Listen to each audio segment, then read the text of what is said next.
Hi, I'm Kate Hudson. I'm 33 years old and a marketing executive who's worked tirelessly to build a career I'm proud of. I'm also a wife, married for 6 years to Lucas, who's not just my husband, but also my biggest supporter. His unwavering love and encouragement have been my rock, especially when it comes to handling his family dynamics.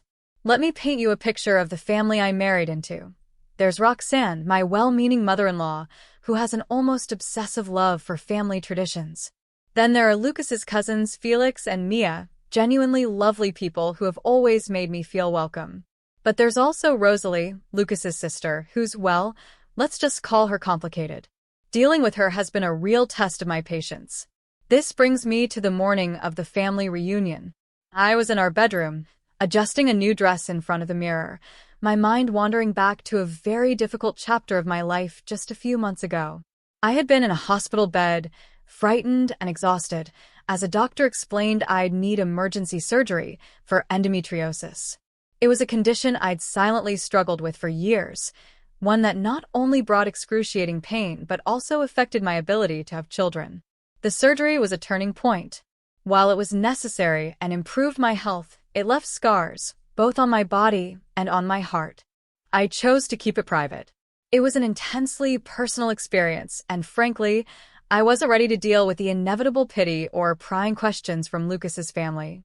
Rosalie, in particular, had a knack for making offhand, thoughtless comments about when Lucas and I would have children. I dreaded the idea of her turning my pain into gossip fodder. Lucas's voice snapped me back to the present. "Mac, you almost ready?" he called from downstairs. "On my way," I replied, taking a deep breath to steady myself.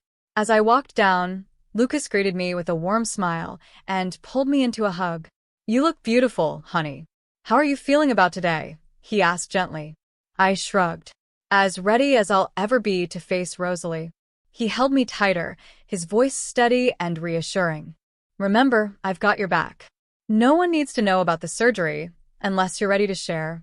Lucas always knew just what to say to make me feel supported. The family reunion was a long-standing tradition, held every year at a picturesque lake house that had been in the family for generations. It was supposed to be about reconnecting, but over time, it had begun to feel more like stepping into a minefield. As we drove to the lake house, Lucas and I reminisced about past reunions to lighten the mood. "Remember last year, when Rosalie spilled red wine all over your white dress?" Lucas said with a grin. "Oh, I remember," I replied, laughing despite myself. "She said it was an accident, but I'm still not sure I believe her." Lucas shook his head. "Well, if she tries anything today, just let me handle it." We pulled up to the lake house, its weathered wooden beams and wraparound porch as familiar as ever. The smell of grilled food and the sound of laughter drifted through the air. As I stepped out of the car, I adjusted my dress one last time and took another deep breath. This wasn't just a family gathering. For me, it was a test of patience, resilience, and the power of Lucas and me as a team. Whatever came our way, Rosalie's remarks, the prying questions, or the unspoken struggles we carried, I knew we'd face it together. And with that thought, I took Lucas's hand and stepped into the fray, ready to navigate another chapter in this messy, beautiful, and sometimes challenging life. As we drove closer to the lake house, I turned to Lucas and sighed. "Do you remember how she announced my job situation before I could even explain it myself? The company downsizing was hard enough without her turning it into public drama." Lucas let out a deep breath, his fingers gripping the steering wheel a little tighter. "Yeah, Rosalie has a way of making everything harder than it needs to be," he replied. "She really knows how to make me feel small," I muttered, my hand unconsciously drifting to my abdomen, where the scars from my surgery were hidden. Lucas reached over, his warm hand squeezing mine. "Not this year," he promised firmly. When we arrived, Roxanne greeted us at the door with her usual cheerful energy. "Kate, sweetie, you look wonderful. Come on in. We've missed you too." Her warmth was comforting, and I smiled as we stepped into the house. But my relief was short-lived. Almost immediately, my eyes locked with Rosalie's. She stood on the far side of the room, wearing a smirk that made my stomach tighten. "Well, look who's here," she said, sauntering over with a confidence that always put me on edge. "Kate, dear, how have you been? Any news to share?" Her eyes flicked to my midsection, lingering just long enough to send a clear message. My chest tightened as anxiety bubbled up, but before I could say anything, Lucas stepped in. "We're doing great, Rosalie. How about you?" he said, his arm protectively wrapping around my waist. Rosalie raised an eyebrow, clearly unimpressed with Lucas's attempt to deflect her question. "Oh, just peachy," she said with a sly grin. "Always curious to see what's new with you two. No little ones on the way yet." Before I could respond, or let her comment sink in further, her husband Ken appeared. He looked as awkward as ever, standing just behind her. "Hey, guys. Good to see you," he said, his voice a little too eager. "Rosalie, honey, why don't we go help your mom in the kitchen?" Rosalie sighed, clearly annoyed, but allowed herself to be led away. As soon as they disappeared into the other room, I exhaled slowly, finally able to breathe again. "Thanks for that," I whispered to Lucas. He kissed my forehead gently. "Always," he said. "Now come on, let's go say hi to Felix and Mia before Rosalie finds something else to comment on." The sun was high in the sky as I stepped out onto the back porch, the fresh air helping to calm my nerves.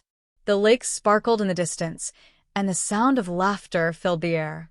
Family members were scattered across the lawn, some chatting by the grill, others playing horseshoes near the dock. I leaned against the porch railing, taking it all in, when I heard Felix's voice. "Hey, Kate. Come join us," he called, waving from the volleyball net he was setting up. I smiled and walked over, grateful for the distraction. "You guys setting up for a game?" "Yep," Felix said, grinning as he handed me a volleyball. "We need one more player. You in." For a moment, I allowed myself to relax. This was what family reunions were supposed to feel like: fun, lighthearted, and full of love. I could handle this. But little did I know, this was just the beginning of what would turn into the most eventful family reunion yet. As I served the ball, I felt a sense of hope rise within me. The challenges Rosalie brought to the table weren't going away anytime soon, but with Lucas by my side and moments like these to ground me, I knew I could face whatever the day had in store. I smiled, grateful for the distraction. "Sure, just don't expect any Olympic-level moves from me," I said with a laugh as I joined the volleyball game. The laughter and light-hearted banter among my teammates were exactly what I needed. For a little while, I could pretend the tension in the air didn't exist. But I could feel Rosalie's eyes on me, watching from where she sat with a group of aunts at the patio table. Her gaze was sharp, cutting through the fun like a blade. I tried to shake off the unease, focusing instead on the game and the joy of simply being in the moment. After a while, Roxanne's cheerful voice rang out. "All right, everyone, time for the family photo." We all gathered near the lake, jostling and laughing as we tried to find our spots. The lake's calm surface shimmered under the afternoon sun, a picturesque backdrop for what should have been a beautiful memory. I ended up near the front, Lucas's arm protectively wrapped around my waist. His presence was a comfort as always. The photographer gave us a moment to settle, raising his camera. "Okay, everyone smile." But just as the shutter was about to click, I felt a sharp tug on my dress. "Oh, Kate, your dress is all wrinkled. Let me fix that for you." Rosalie's voice rang out, dripping with fake sweetness. Before I could react, she yanked hard on the fabric. A loud, unmistakable rip filled the air. For a split second, everything froze. A cool rush of air hit my skin, and I looked down in horror. My dress had torn open, exposing the scars on my abdomen, scars from the surgery I had fought so hard to keep private. Gasps rippled through the group. I stood there, frozen in shock and humiliation. My mind was spinning, unable to process what had just happened. "Oh my God," someone whispered, the words slicing through the silence. Lucas was the first to move. He quickly shrugged off his jacket, draping it over me to cover my exposed skin. His voice was sharp and furious as he turned to Rosalie. "What the hell, Rosalie?" Rosalie's laughter rang out, harsh and mocking. "Oops. I guess I don't know my own strength," she said, her tone unapologetic. "Sorry about that, Kate." The fake apology stung almost as much as the embarrassment. My cheeks burned, tears already stinging my eyes. I couldn't bear to look at anyone. Without a word, I turned and ran.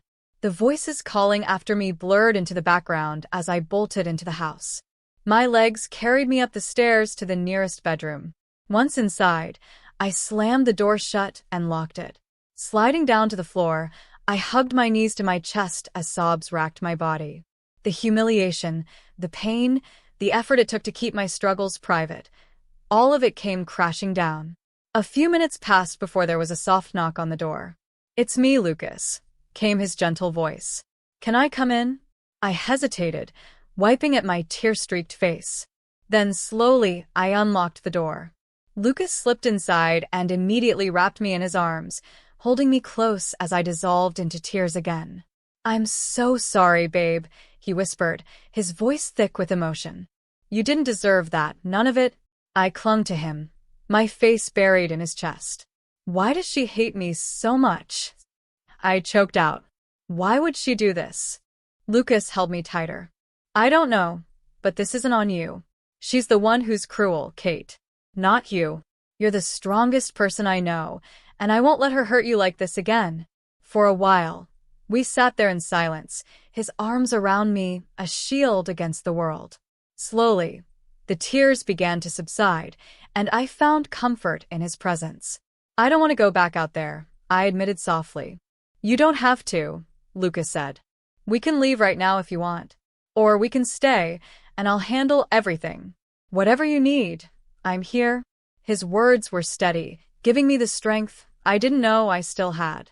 Taking a deep breath, I sat up and looked at him. "Let's stay," I said, surprising even myself. "I'm not going to let her ruin this for me. For us." Lucas smiled, pride shining in his eyes. "That's my girl." With his hand in mine, I felt a flicker of resolve ignite. Rosalie may have tried to break me, but she didn't realize that I wasn't standing alone. Together, Lucas and I could face anything, even her. "I can't believe she did that," I whispered, my voice shaky as I buried my face in Lucas's chest. Everyone saw. "Lucas, they all know now." His arms tightened around me, his hand gently stroking my hair. "It's okay," he murmured, his voice steady and calming.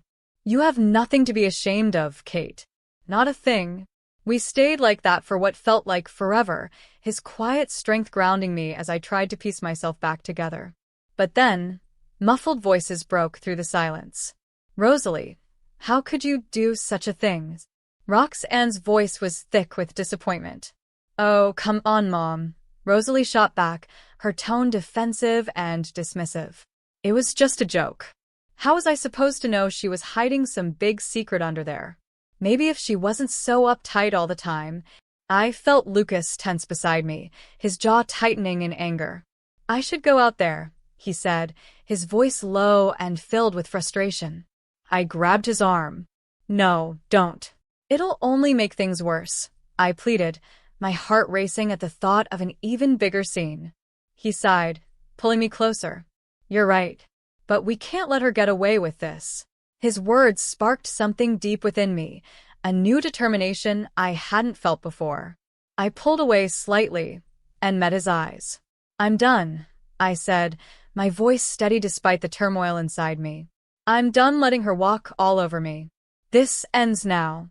This wasn't just about standing up to Rosalie anymore. It was about reclaiming my dignity. No more hiding. No more shame. It was time to face this, scars and all. In the days following the reunion, I barely left the house. The humiliation replayed over and over in my mind, like a bad dream I couldn't wake up from.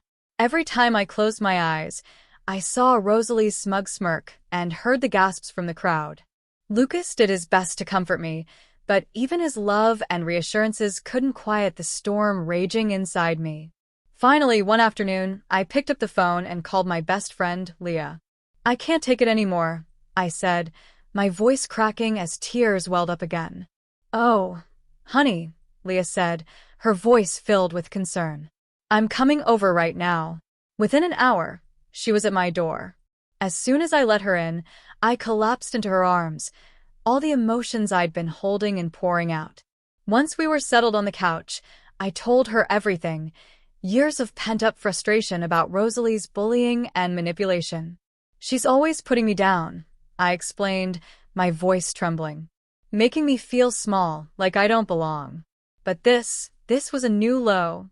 Leah listened intently, her brow furrowed in thought. She let me vent until the words ran out, her presence as comforting as a warm blanket. When I finally finished, she took my hands in hers and said firmly, "Kate, you can't let her keep doing this. It's time to stand up for yourself." I sighed. "But how? She's so good at twisting things around, making herself look like the victim. It's like fighting a losing battle." Leah's eyes lit up with determination. "Then we fight smart," she said, her tone resolute. "We gather evidence, build a case against her, show everyone who she really is." Her words sparked an idea, one I hadn't considered before. Maybe it was time to stop playing defense and start taking action. Over the next few weeks, Leah and I worked together. Every time Rosalie sent a snarky text or made a passive-aggressive comment in the family group chat, we documented it. Every time she twisted the truth or tried to make me look bad, we made note of it. At first, it felt strange, like I was plotting revenge. But Leah reminded me this wasn't about revenge. It was about accountability. "This isn't just for you, Kate," she said one evening as we reviewed our growing file of evidence. "This is for anyone else she's hurt or might hurt in the future.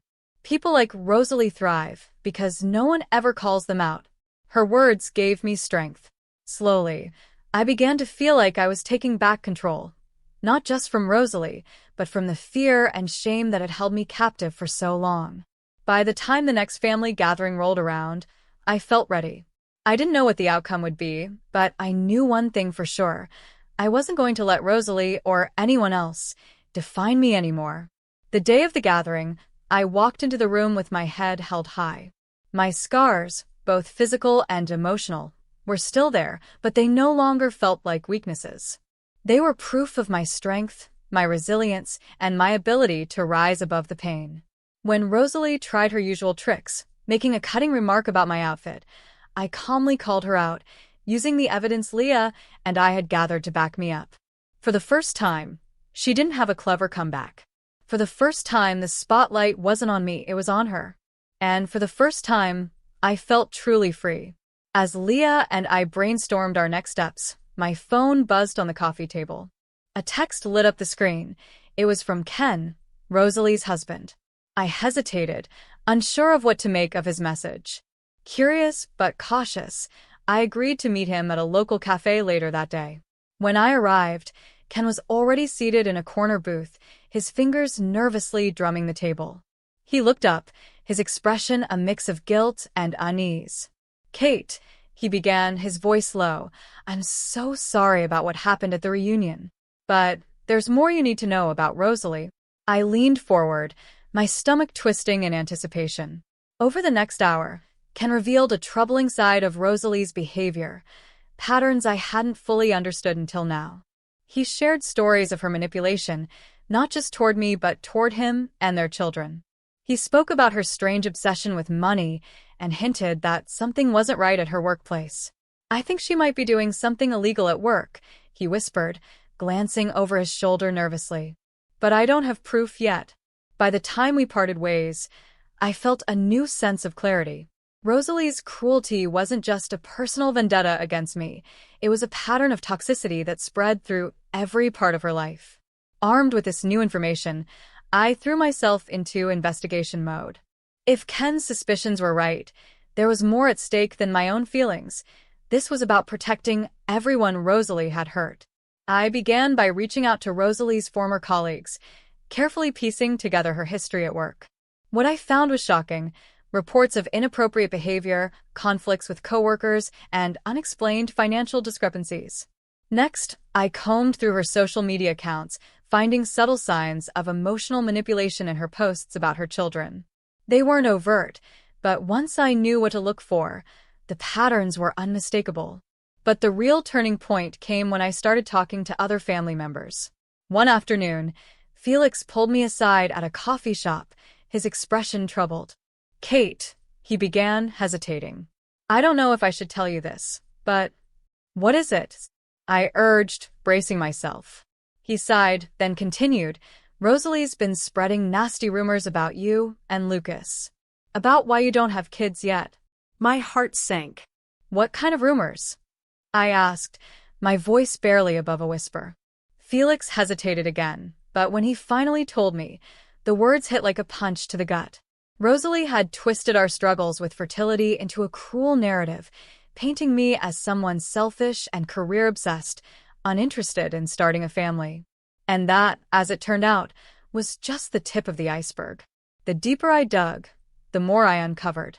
Rosalie had been spinning lies and half-truths for years, turning family members against each other with carefully planted seeds of gossip. Mia was the next to come forward, sharing her own experiences of Rosalie's manipulation. She's always been jealous of you, Kate, Mia explained during one of our late-night phone calls. I think she sees you as a threat. You're everything she's not.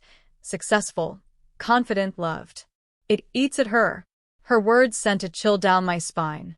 How could someone carry so much envy and resentment? As the pieces of the puzzle came together, my confidence grew. This wasn't just about me anymore. It was about protecting our family from the toxic influence Rosalie had wielded for far too long. One evening, as Lucas and I reviewed everything we'd uncovered, the gravity of our decision hit me. The table in front of us was covered with notes, screenshots, and testimonies from family members. It was overwhelming and exhausting, but also empowering. Lucas looked at me, his eyes filled with a mix of pride and concern. Are you sure you want to do this, Mac? He asked gently. Once we confront her, there's no going back. I took a deep breath, meeting his gaze. I'm sure, I said firmly. This has gone on long enough. She can't keep hurting people like this. Not you, not me, not anyone else. It's time for the truth to come out. Lucas nodded, his hand covering mine. I'm with you every step of the way, he said. With his support, I felt ready to face whatever came next. Rosalie had thrived in the shadows for too long, but the light was finally about to shine through. I took a deep breath, my mind racing with thoughts of everything Rosalie had done, not just to me, but to so many others. The lies, the manipulation, the pain she had caused were no longer secrets. They were truths I was ready to confront. I'm sure, I said firmly, meeting Lucas's steady gaze.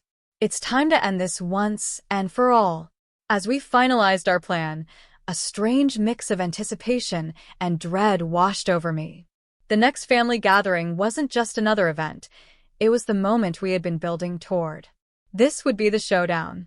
Rosalie had no idea what was coming, but I felt ready, armed with the truth and surrounded by the people who mattered most. Walking into Roxanne's house for the family gathering, I felt a surge of confidence I hadn't experienced in years. Lucas squeezed my hand reassuringly as we stepped into the living room, where everyone was already assembled. Rosalie's sharp eyes locked on me the moment we entered. A smirk tugged at her lips. Well, if it isn't the star of our last get-together, she sneered. Ready for another show, Kate? Her words stung, but I didn't let them throw me off balance. I took a deep breath, steadying myself. Actually, Rosalie, I said, my voice calm but firm, I think it's time for your show to end. The room fell silent. Every eye turned to us, the tension thick enough to cut with a knife. Slowly and methodically, I began to speak, revealing everything I had uncovered. I presented the evidence. Rosalie's workplace fraud, the financial irregularities Ken had hinted at, and the toxic lies she had spread among family members to pit us against one another. You've been manipulating all of us, I said, my voice steady.